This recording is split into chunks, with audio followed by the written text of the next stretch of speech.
Passage. I am not anywhere anyone as owning, nor is there anywhere my owning in anyone. Nahaí kvacani kassaci kincanat asmií naca mama kvacani kisminci kincanat atthi. Opening parenthesis. M 2263. How? Section 54. Opening parenthesis. This meditator, thinking I, not anywhere. Nahaí kvacani. Does not see a self anywhere. Opening parenthesis. Thinking am anyone as owning. Kassaci kincanat asmií. He does not see a self of his own to be inferred in another as owning.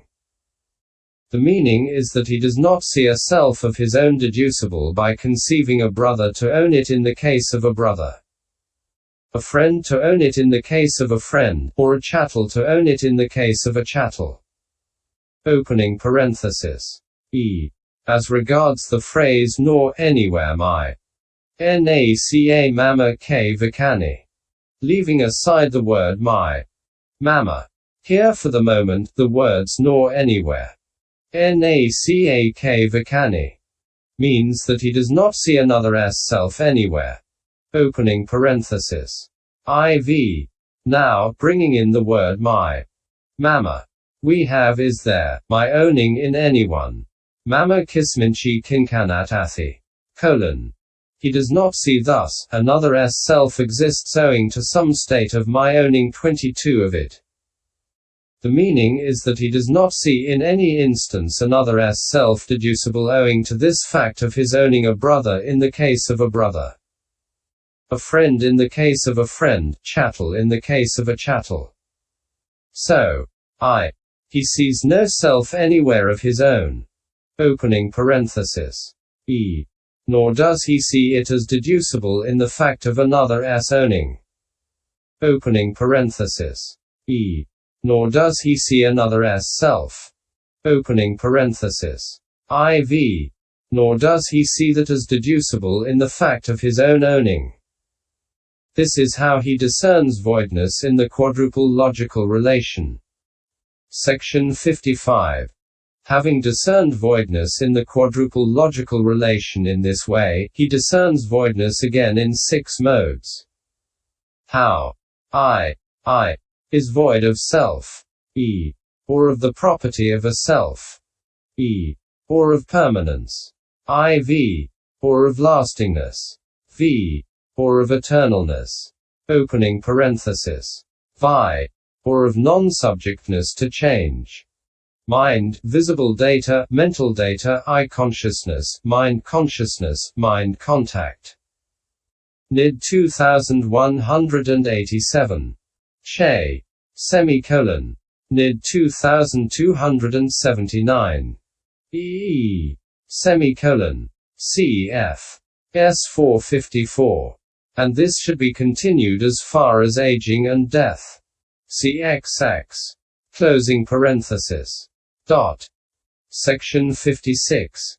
Having discerned voidness in the 6 modes in this way, he discerns it again in 8 modes, that is to say, materiality has no core, is coreless, without core, as far as concerns any core of permanence, or core of lastingness, or opening parenthesis core of pleasure, or core of self, or as far as concerns what is permanent, or what is lasting, or what is eternal, or what is not subject to change. Feeling, perception, formations, consciousness, etc. CXX. Closing parenthesis. Aging and death has no core. Is coreless. Without a core.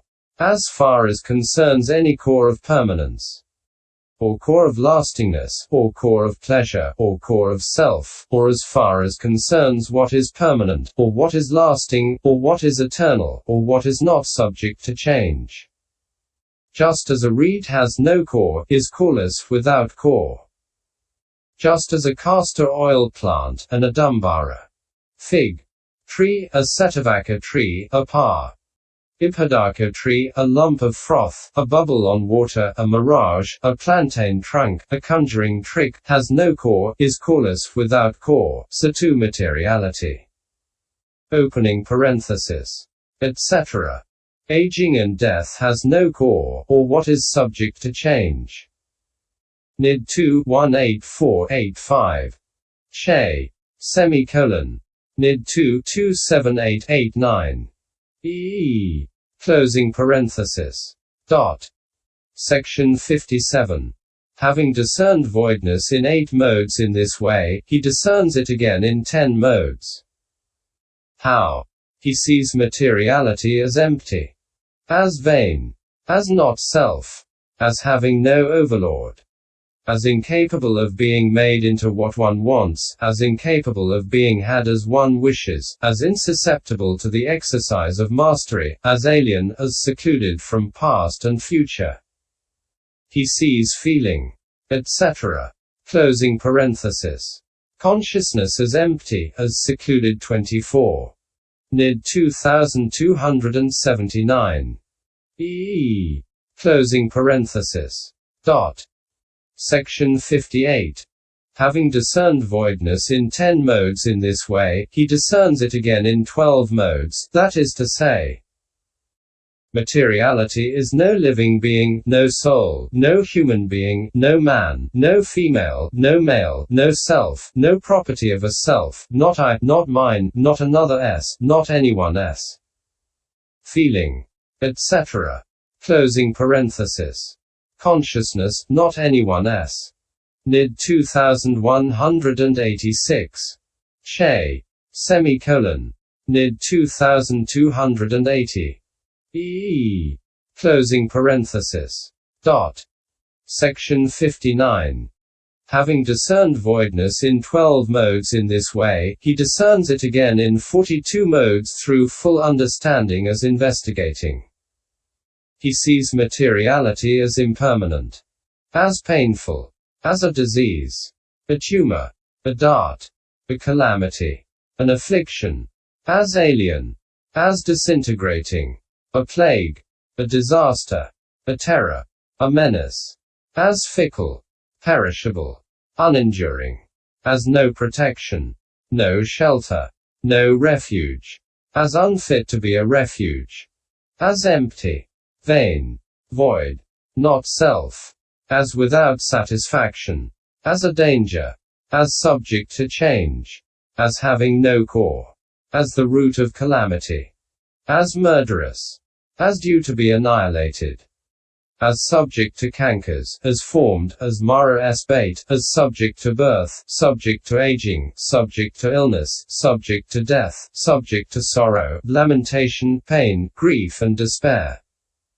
as arising, as departing, as danger, as having an escape. He sees feeling, etc. Closing parenthesis. Consciousness, as having an escape. Cf. Pis 2238. Dot. Section 60. And this is said to 28 when he sees materiality as impermanent, as having an escape, he looks upon the world as void. When he sees feeling, etc. Closing parenthesis.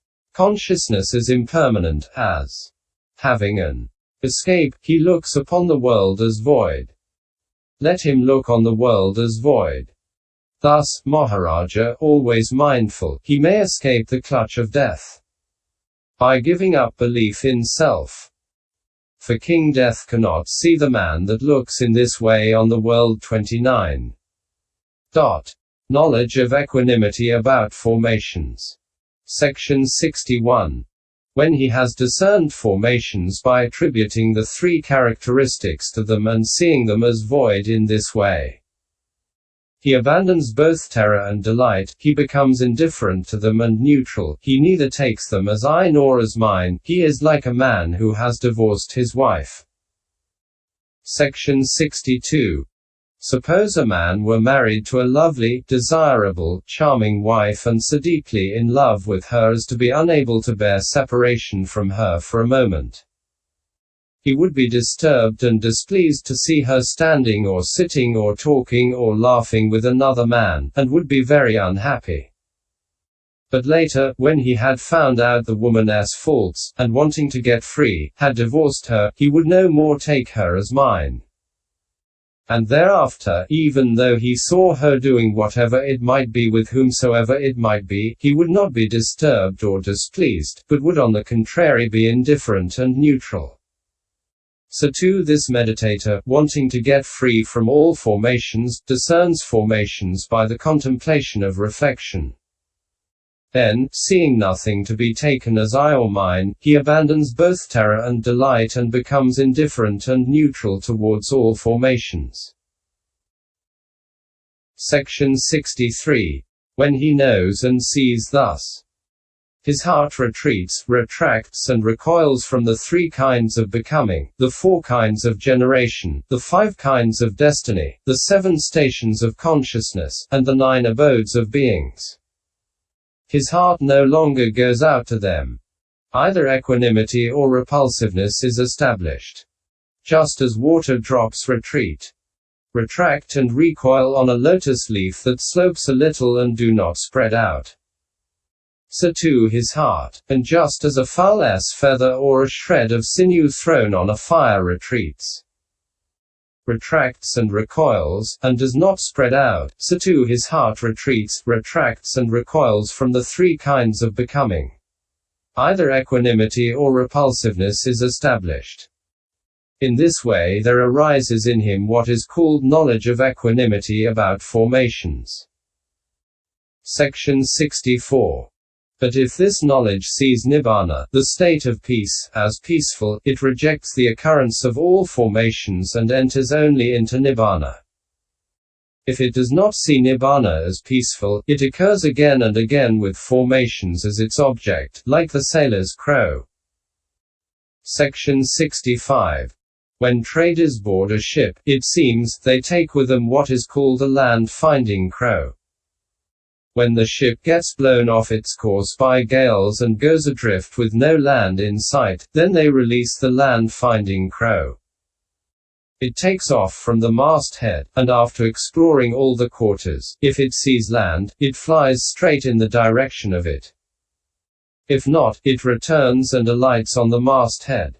So, too, if knowledge of equanimity about formations sees nibbana, the state of peace, as peaceful, it rejects the occurrence of all formations and enters only into nibbana.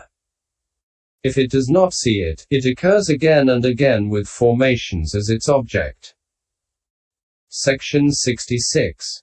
Now, after discerning formations in the various modes, as though sifting flour on the edge of a tray, as though carding cotton from which the seeds have been picked out, and after abandoning terror and delight, and after becoming neutral in the investigation of formations, he still persists in the triple contemplation.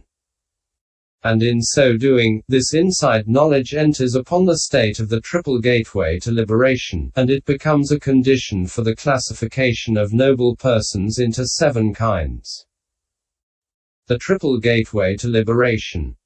It enters upon the state of the triple gateway to liberation now with the predominance of one of 3 faculties according as the contemplation occurs in one of the 3 ways. Section 67. For it is the 3 contemplations that are called the 3 gateways to liberation, according as it is said. But these 3 gateways to liberation lead to the outlet from the world, that is to say, to the seeing of all formations as limited and circumscribed and to the entering of consciousness into the signless element. To the stirring up of the mind with respect to all formations and to the entering of consciousness into the desireless element. To the seeing of all things, Dharma, as alien and to the entering of consciousness into the voidness element. These 3 gateways to liberation lead to the outlet from the world. Pis 248. Section 68. Herein, as limited and circumscribed means both as limited by rise and fall and as circumscribed by them. For contemplation of impermanence limits them thus. Formations do not exist previous to their rise, and in seeking the destiny, sees them as circumscribed thus, they do not go beyond fall, they vanish there. To the stirring up of the mind. By giving consciousness a sense of urgency. For with the contemplation of pain consciousness acquires a sense of urgency with respect to formations. To the seeing, as alien. To contemplating them as not self thus. Not I, not mine. Section 69. So these three clauses should be understood to express the contemplations of impermanence, and so on. Hence in the answer to the next question asked in the Pisambhida it is said, when he brings them to mind as impermanent, formations appear as liable to destruction. When he brings them to mind as painful, formations appear as a terror. When he brings them to mind as not self, formations appear as void. Pis 248. Section 70. What are the liberations to which these contemplations are the gateways? They are these three, namely, the signless, the desireless, and the void. For this is said, when one who has great resolution brings formations to mind as impermanent, he acquires the signless liberation. When one who has great tranquility brings them to mind as painful, he acquires the desireless liberation. When one who has great wisdom brings them to mind as not self, he acquires the void liberation. Pis 258. Section 71. And here the signless liberation should be understood as the noble path that has occurred by making nibbana its object through the signless aspect. For that path is signless owing to the signless element having arisen, and it is a liberation owing to deliverance from defilements. In the same way the path that has occurred by making nibbana its object through the desireless aspect is desireless. And the path that has occurred by making nibbana its object through the void aspect is void. Section 72. That it is said in the Abhidhamma. On the occasion when he develops the supramundane jhana that is an outlet and leads to dispersal. Having abandoned the field of false views with the reaching of the first grade, secluded from sense desires he enters upon and dwells in the first jhana, which is desireless, is void. Dhs section 510. Thus mentioning only two liberations. This refers to the way in which insight arrives at the path and is expressed literally. Section 73. However, in the Pisambhida insight knowledge is expressed as follows. Opening parenthesis. I. It is expressed firstly as the void liberation by its liberating from misinterpreting formations. Knowledge of contemplation of impermanence is the void liberation since it liberates from interpreting them as permanent. Knowledge of contemplation of pain is the void liberation since it liberates from interpreting them as pleasant. Knowledge of contemplation of not self is the void liberation since it liberates from interpreting them as self. Pis 267. Then it is expressed as the signless liberation by liberating from signs. Knowledge of contemplation of impermanence is the signless liberation since it liberates from the